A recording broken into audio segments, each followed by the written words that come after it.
নারীদের ছাড়া যারা এই দেশের শ্রমিকদের পক্ষে লড়াই করে সেই লড়াই কোনোদিনও সঠিক লড়াই না। যে মিছিলে একজন নারী নাই তারা শ্রমিকদের পক্ষের হইতে পারে না। সরকারদের উপরে, রিকশার উপরে এই যে পুতুলা পায়খানা উপস্থিত আছে, আমাদের উড়ালির হকার ভাইয়েরা, তাদেরকে সোসাইটি ভদ্রলোকরা ডিসি সাহেব বসতে দেয় না। আমরা শুনলাম ওয়ারির ডিসি সাহেব নাকি উনি নাকি কোনো একটা পন্থা, তাও বিশেষ রাজনৈতিক ইসলামিক রাজনৈতিক দলের লোক।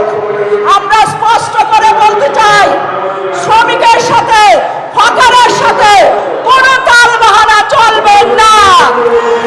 পুনর্বাসন ছাড়া হকার উচ্ছেদ যাবে না।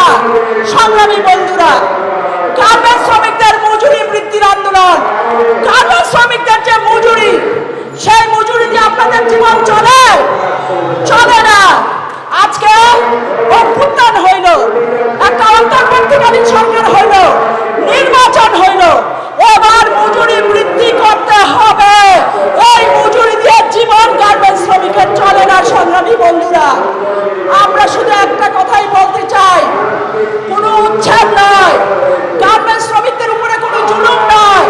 অসংখ্য গার্মেন্টস কারখানা বন্ধ হয়ে গেছে, শ্রমিকদের বকেয়া বেতন এখন পর্যন্ত পরিশোধ করা হয় নাই।